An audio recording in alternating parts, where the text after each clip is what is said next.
Listen, guys, that was the full first round mock draft from the field of 68. I want from each of you, before we get out of here, I just want real quick, the best player that you have left on your board that was not drafted in the first round. Sam, we're going to go to you first. Yeah, like I said, Christian Brown, I'm a big fan. I think he's going to shoot it at a high level. I love the way he closes out on offensive players on the defensive end. Actually, I think he's constantly on balance. And given the way that you have to scramble in the NBA on defense, I think he's going to be a very, very effective player on that end. So I'm a Christian Brown fan. Jeremy? Yeah, for me, it's Patrick Baldwin Jr., who I'm still continuing to back here. I think despite all that he's gone through and the rough year that he had, I still think there's a good NBA player in there. He's going to need to go to the right situation when there's not pressure. But I don't think he's ever really played in a situation where there's a great guard next to him who can get him shots and, you can kind of insulate him. So I really think he's a good project. He's someone I would have considered in the 20s had I had a pick after 15, which I did not. Ryan?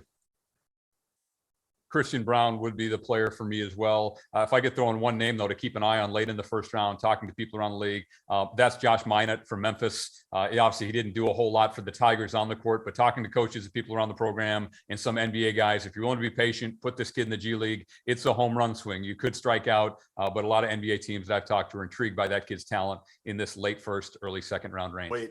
Wait, does that mean you found Larry Brown? Because nobody knows where Larry Brown is. So, you haven't been out to the Hamptons lately, Jeff. Go to a fish fry or something out there. He's supposed to be in Memphis helping Betty. Get your Nantucket Reds on and go to a clam bake with a glass of sangria, and you might bump into him out there. Good idea. Matt, who you got? Well, I already mentioned Kendall Brown, but I think there's several of the young guys that didn't get a chance to do a whole lot. My knots of the world: Peyton Watson, Max Christie.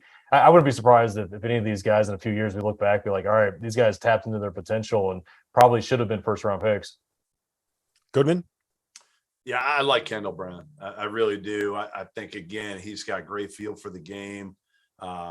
Good defender, not a great shooter, but if there's one skill that can be improved with work, and I think the kid will be a worker in the NBA, it'll be shooting. So I think Kendall Brown's going to take some time, but he could be a really good NBA player someday. Yeah, my favorite is Christian Brown. You guys already said it. Shooter, athletic, defends, fits a role, tough as hell, is going to be competitive, which means we are done. Let's go watch Golden State.